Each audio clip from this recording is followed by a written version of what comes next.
Hello dear students. तो आज का क्लास आप लोगों का ये बोर्ड की परीक्षा को ध्यान में रखते हुए बहुत ही इम्पोर्टेंट होने वाला है। ये आपका क्लास आज इडियम्स फ्रेज वाला होने वाला है। तो इडियम्स फ्रेज जो कि बहुत ही परीक्षा में पूछता है अक्सर, उसी को मैं यहाँ पर सेलेक्ट करके लाया हूँ। बहुत खोज के बहुत मेहनत से लाया हूँ। तो आप सब थोड़ा मेरी मेहनत को दाज दीजिएगा और इस वीडियो को जितना शेयर कर पाइएगा, जितना आपके पास साथी फ्रेंड्स हैं उनके पास कुछ शेयर कर दीजिए, इसका लाभ वो लें। और इतना ही आप अगर पढ़ के तैयार करके जाते हो तो श्योर आपको इतने में से पेपर में मिल जाएगा। तो आइए बिना कुछ देरी किए हुए हम लोग इस इडियम्स फ्रेज को देखते हैं। पहले क्या है, क्या क्या हमको याद रखना है और उसकी मीनिंग क्या होती है, ये आपको ऑप्शन में मिलेगा। अक्सर इडियम्स फ्रेज जो पूछता है वो ऑप्शन में ही आता है उसका अर्थ बताने के लिए, जो कि 4 ऑप्शन होता है ABCD करके। उसी में से आपको इसका वर्ड मीनिंग देखना रहेगा। पहले आप उसका अर्थ देखिए, इसका अर्थ होता क्या है, उसी हिसाब से आपको ऑप्शन में वो अर्थ उसका मिलेगा। तो आइए देखते हैं। यहां पर सबसे पहले आपका है पहला, an apple of one's eyes. An apple of one's eye. अब देखो एप्पल ऐसे कैसे याद करेंगे इसको। एप्पल मीन सेब होता है, वंस आईज मतलब एक व्यक्ति की आंख। एक व्यक्ति की आंख का सेब मतलब एक व्यक्ति की आंख का सेब का यह अर्थ नहीं होगा। इसका मतलब कोई आदमी किसी का बहुत प्रिय है, आंख का तारा जिसको कहते हैं। तो वेरी डियर उसको बोलते हैं। क्या बोलते हैं? वेरी डियर, बहुत प्रिय होना। क्या होगा? बहुत प्रिय कोई किसी का होगा उसको कहते हैं an apple of one's eye, जिसको कहते हैं इंग्लिश में। और हिंदी में इसको क्या कहते हैं? एक आंख का तारा होना। समझ गए? अगला आपका है at the 11th hour. At the 11th माने 11वें, आवर माने होता है घंटा या समय। 11वें मतलब बहुत लंबा टाइम है। क्या रहा इसका? अंतिम टाइम, अंतिम समय। इसका मतलब at the last moment. At the last moment मतलब अंतिम क्षण, अंतिम समय पर। समझ गए? एट द 11th आवर माने में क्या होगा? लास्ट मोमेंट में। 11वें घंटे मतलब 11वां घंटा मतलब अंतिम समय आ जाएगा, वही कह रहा है एट द लास्ट मोमेंट, अंतिम समय पर। नेक्स्ट देखिएगा, एट रैंडम। एट रैंडम कहते हैं एकदम रैंडमली चल रहा है। इसका कोई उद्देश्य कहाँ चला जाएगा लुढ़क के पता नहीं है, तो बिना उद्देश्य का। इसका मतलब without any aim. At random मतलब विदाउट एनी एम। इसका मतलब बिना किसी उद्देश्य के, बिना किसी उद्देश्य के। नेक्स्ट आपका है ए बेड ऑफ रोजेज। इसके नाम से ही आपको पता हो गया। ए बेड एक बिस्तर, ऑफ रोज माने गुलाब का बिस्तर। गुलाब का बिस्तर मतलब फूलों का सेज। फूलों का सेज मतलब जहां पर होगा वो बहुत आराम देगा। तो वेरी कंफर्टेबल क्या होगा? Quite comfortable. क्वाइट कंफर्टेबल या वेरी कंफर्टेबल अगर आपको ऑप्शन मिलता है तो वहां आप ए बेड ऑफ रोजेस को लगाइएगा, फूलों की सेज। नेक्स्ट आपका है ए गुड डील ऑफ। क्या है? A good deal of. Good माने अच्छी, डील ऑफ कहते हैं अच्छी तरह से डील कर लिए, बहुत बड़ी मात्रा में, मतलब वेरी मच। वेरी मच अत्यधिक। एक गुड डील ऑफ मतलब वेरी मच अत्यधिक। नेक्स्ट आपका बैग एंड बैगेज। बैग मतलब होता है थैला, और बैगेज, बैगेज मीन्स होता है सामान। तो पूरे सामान के साथ पूरा बैग और बैगेज, बैगेज लेके सब एक साथ में, इसका मतलब विथ ऑल बिलोंगिंग्स, सभी सामानों के साथ, यानी कि बिस्तर बोरिए के साथ। बैग एंड बैगेज याद रखिएगा। बैग एंड बैगेज मतलब with all belongings, with all belongings होगा। बिलोंगिंग मतलब होता है सामान, या वहां पर लगेज मिलता है ऑप्शन में तो लगेज लगाइए, और नहीं तो लगेज नहीं मिलता है तो कभी कभी गुड्स भी लिखा मिल सकता है आपको, विथ ऑल गुड्स या बिलोंगिंग्स या लगेज। तो जो भी ऑप्शन होगा, इसका मतलब बैग एंड बैगेज माने पूरे सामान सहित। Bread and butter. Bread and butter इसके नाम से भी पता है कि bread and butter. Bread means होता है रोटी है, बटर मीन्स होता है मक्खन। तो रोटी और मक्खन खाने के लिए उसको क्या कहते हैं? ब्रेड एंड बटर कहते हैं। रोटी रोजी चल रही है तो उसका मतलब लिवलीहुड, लिवलीहुड।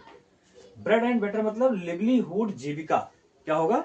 लिवलीहुड मतलब जीविका, लिवलीहुड उसको कहते हैं, ब्रेड एंड बटर को। नेक्स्ट आपका है by leaps and bounds. By leaps and bounds. Leap मतलब होता है उछलना, बाउंस माने भी छलांग लगाना। तो लीप्स एंड बाउंड माने बहुत तेजी से छलांग लगाना, आगे बढ़ना। इसका मतलब वेरी रैपिडली। रैपिड माने होता है तेजी से, रैपिडली माने तेजी से। तो बहुत तेजी से जो आगे बढ़े उसको कहते हैं by leaps and bounds, very rapidly, दिन दूनी रात चौगनी। बात समझ गए, याद रहेगा। और देखो ब्लैक एंड व्हाइट, आपका है ब्लैक एंड व्हाइट मतलब काला और सफेद, काला और सफेद। आप कैसे दिमाग लगाओगे, इसका कहा है इन राइटिंग। इन राइटिंग मतलब लिखित रूप में, इसको याद कैसे रखोगे, एकदम आसान है। ब्लैक एंड व्हाइट, ब्लैक लिखते हो तो ब्लैक, और आपका पेज होता है पन्ना सफेद होता है, तो ब्लैक एंड व्हाइट माने वो लिखित रूप में आएगा। समझ गए, ऐसे याद रखेंगे इसको। नेक्स्ट आपका ब्रिंग होम। ब्रिंग माने होता है लाना, और होम माने घर। किसी को घर ले आओ, कोई चला गया है कहीं तो उसको घर ले आओ समझा बुझा के, उसको क्या कहते हैं, टू एक्सप्लेन। व्याख्या करना मतलब समझाना, समझाना स्पष्ट करना।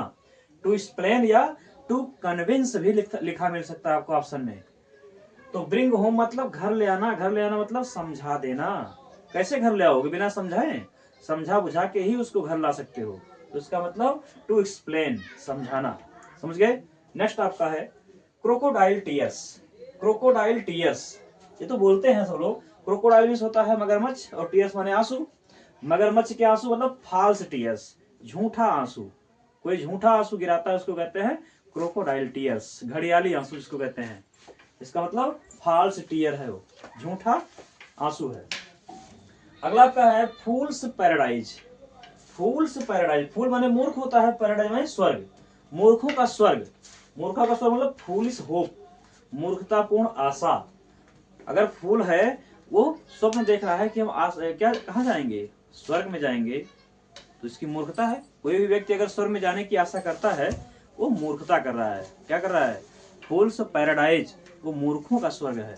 इसका मतलब फूलिश होप कर रहा है, वो मूर्खतापूर्ण आशा कर रहा है, मूर्खतापूर्ण अभिलाषा कर रहा है। तो ये आपका जो इम्पोर्टेंट यहाँ पर दिया हुआ है, इसको आप हर हाल में तैयार कर लोगे। और देखिएगा आगे, और देखिएगा आगे क्या है। आइए देखते हैं आगे। Drop in the ocean.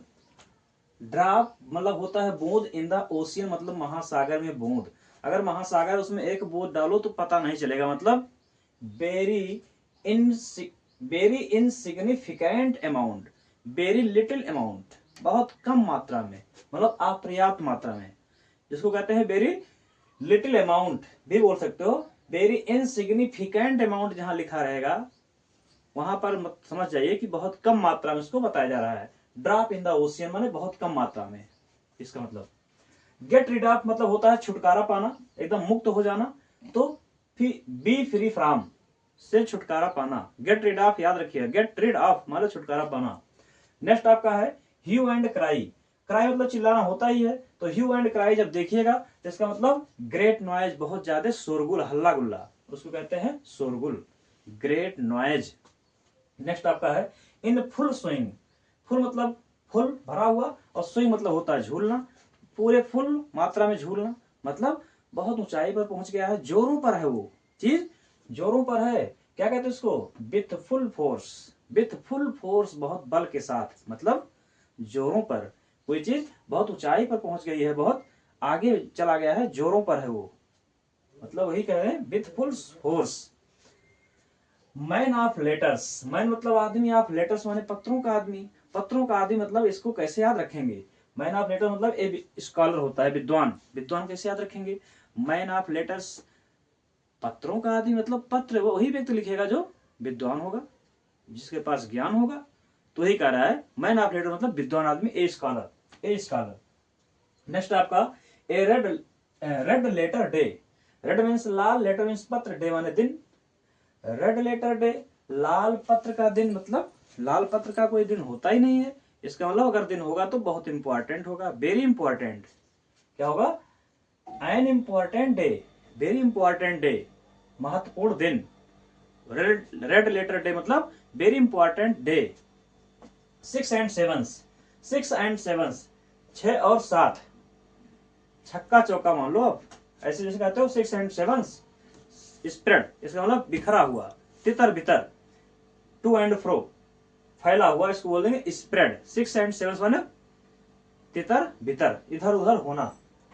Wild goose chase, wild मतलब जंगली, गूज मतलब हंस, और चेज माने पीछा करना। अगर हम जंगली हंस का पीछा करेंगे तो हम क्या कर रहे हैं, उसको पकड़ नहीं पाएंगे, वो बहुत तेज भागेगा। इसका मतलब ए फ्रूटलेस अटेम्प्ट कर रहे हैं हम लोग, ए फ्रूटलेस अटेम्प्ट, निष्फल, जिसका कोई अर्थ रिजल्ट ना निकले, वो हम प्रयास कर रहे हैं, निष्फल प्रयास। वाइल्ड गूज चेज मतलब निष्फल प्रयास। ये आज का क्लास इतना ही रहेगा, आप लोग इसको बढ़िया से तैयार कर लीजिएगा। आप लोगों के लिए इडियम्स फ्रेज और कुछ इंपॉर्टेंट्स जो बचे हैं उनको फिर मैं खोजूंगा और उसको भी देने का प्रयास करूंगा। आप अपनी पढ़ाई को जारी रखिएगा, इस वीडियो को भी शेयर जितना कर पाइएगा कर दीजिएगा। अब नेक्स्ट क्लास में आपसे पुनः मिलूंगा। लाइव इस समय आप लोगों का क्लास में नहीं ले पा रहा हूँ, तो आप लोग इसको भी देखते रहिए, कोई जरूरी नहीं कि लाइव ही हर क्लास लिया जाए। अब नेक्स्ट वीडियो में आपसे पुनः मिलता हूँ। जय हिंद, जय भारत।